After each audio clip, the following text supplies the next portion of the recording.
Creality K2 SE Setup and Review, Best Budget Multicolor 3D Printer for Beginners.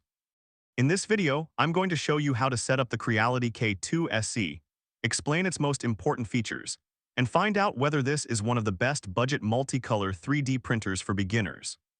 The K2 SE is an open-frame FDM printer with a 220 by 215 by 245 mm build volume.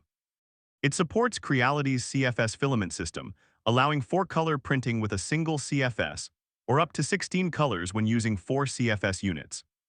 It also offers a maximum printing speed of 500 mm per second, although Creality recommends around 300 mm per second for more reliable print quality. Setup is surprisingly straightforward.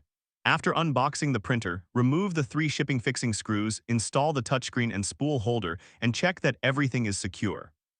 Creality advertises this initial hardware setup as taking around 5 minutes. Next, power on the K2 SE and follow the touchscreen setup guide.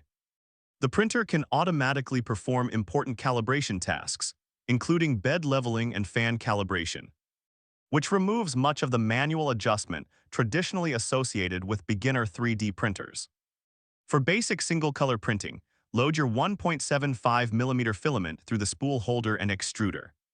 You can transfer print files using a USB drive or Wi-Fi, and Creality Print 6 or newer is the officially supported slicing software. If you purchase the K2 SE combo, connect the CFS according to Creality's setup instructions and load your filament spools into the available slots. Creality's CFS can automatically identify compatible RFID-equipped Creality filaments, detect filament runout or tangles, and automatically switch to another matching spool when configured appropriately.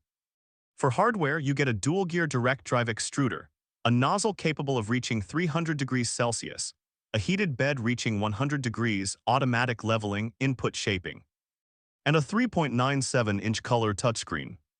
The printer officially supports materials including PLA, PETG, TPU95A, and PLACF, although TPU isn't supported through the CFS itself.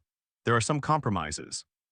The K2 SE has a smaller build volume than Creality's higher-end K2 models, and unlike an enclosed printer, its open-frame design isn't ideal for every temperature-sensitive engineering filament. An AI monitoring camera is also optional rather than standard. Here's a pro tip. If you're completely new to 3D printing, start with PLA and simple single-color models before jumping into complex multicolor prints. Once you understand slicing, supports, bed adhesion, and basic filament settings, adding the CFS becomes much easier. So is the Creality K2 SE the best budget multicolor 3D printer for beginners? It's a compelling option if you want automatic leveling, fast printing, a touchscreen, Wi-Fi, and an upgrade path to 4 or even 16 colors without immediately buying a flagship machine. Just remember that multicolor printing adds extra filament changes, printing time, and material waste. So don't buy the CFS purely because the feature sounds impressive. Overall, the K2 SE combines beginner-friendly automation with enough advanced functionality to grow with you. If you found this setup and review helpful, like the video, subscribe to the channel, and let me know in the comments whether you'd choose the standard K2 SE or the CFS combo.